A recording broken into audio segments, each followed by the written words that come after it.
Hey, everybody. Please make sure to go ahead and rate, review, and subscribe. Thanks. 51. New film.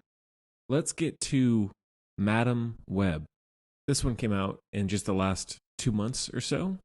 It's directed by S.J. Clarkson, stars Dakota Johnson, Sydney Sweeney, Isabella Merced, Celeste O'Connor, Tahar Rahim, Mike Epps, Emma Roberts, Adam Scott, and a few others. And the synopsis is Cassandra Webb is a New York metropolis paramedic who begins to demonstrate signs of clairvoyance. Forced to challenge revelations about her past, she needs to safeguard 3 young women from a deadly adversary who wants them destroyed. So this one, when it came out, as I'm sure most people know, it got destroyed across the board critically, did terribly financially, was, just a complete disaster. And when it comes to movies like that, I am always curious. I'm like, all right, is it really as bad as people say? I want to try and defend it. And so I'm usually intrigued or interested in watching movies in that sort of situation.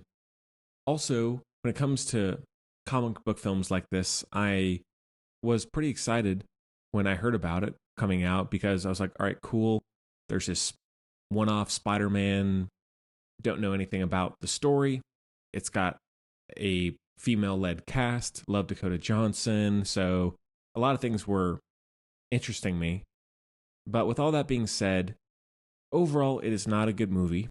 I think there are some parts that are so bad it's good. Like, I think there is some genuine humor that works for me, whether it's intentional or unintentional. I think Dakota Johnson is pretty funny. And there are a few lines here and there that work in that way. But for the most part, it does come down to execution. Because the director has mostly just done TV, like a lot of Marvel stuff like The Defenders, Jessica Jones, and I don't think she's done many movies at all. And then the biggest thing, though, in terms of the crew, and it's a perfect example as to why the studio system is so misguided, is the writer for this movie. His credits include Morbius, the Sony Marvel film that did horribly financially, critically. He also did Gods of Egypt, Dracula Untold, The Last Witch Hunter, and maybe 1 or 2 others, but none of those movies have done well critically or financially. And I just don't understand being a studio executive saying, all right, we need this movie to do well. We want it to do well so we can start this cinematic universe of sorts. And who do we want? Oh, let's get the guy who's had 6 flops or so in a row. And I really don't understand, like, especially after having just done Morbius, I really don't get the logic behind hiring someone like that for this movie other than, all right, we know him, let's just hire him. Like, all right, here's your 8th strike, try and do better on this one. Like, it's no surprise that it didn't do well. I don't really blame the director totally. It's not that well directed, but that's, of the directing and the writing, hers is much less offensive than the writing because the dialogue is horrible. The script is so bland and goofy. Like, the dialogue is just, it's hard to even explain correctly because it's so nonsensical. And also, one other big point in terms of what I'm getting really frustrated with in superhero films, and I don't really have superhero fatigue or comic book movie fatigue necessarily. I just think that since like Endgame, there haven't been many good Marvel movies, and the superhero genre seems to be in a bit of a aimless direction. And so I think they just need a more focus and they can get back on track. But I'm always up for a good superhero movie. I just think most recently have not been very good.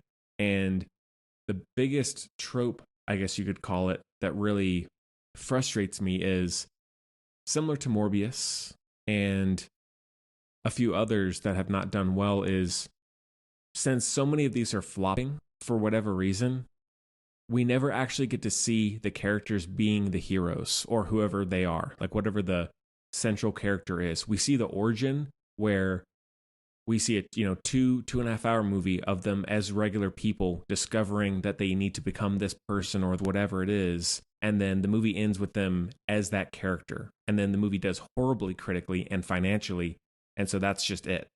So basically we just saw a coming of age movie that was very generic, which is what this one is. And it goes back into how studios seem to be completely oblivious as to what people want or like.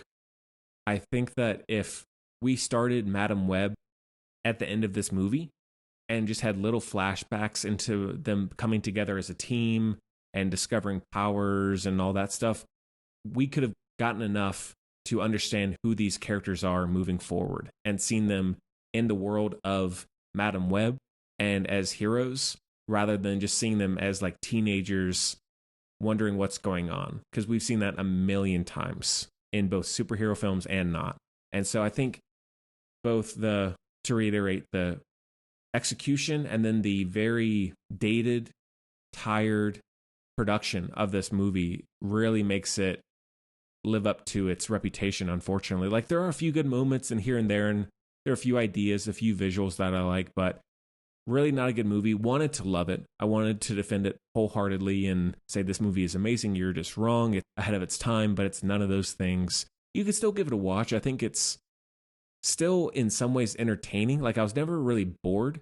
I was just thinking this is such a bad movie for the most part. So if you're curious, check it out. I wouldn't rush out to see it, but I think in some ways it's so strange that it is worth seeing even if you end up not liking it. So that one is a 2 out of 5.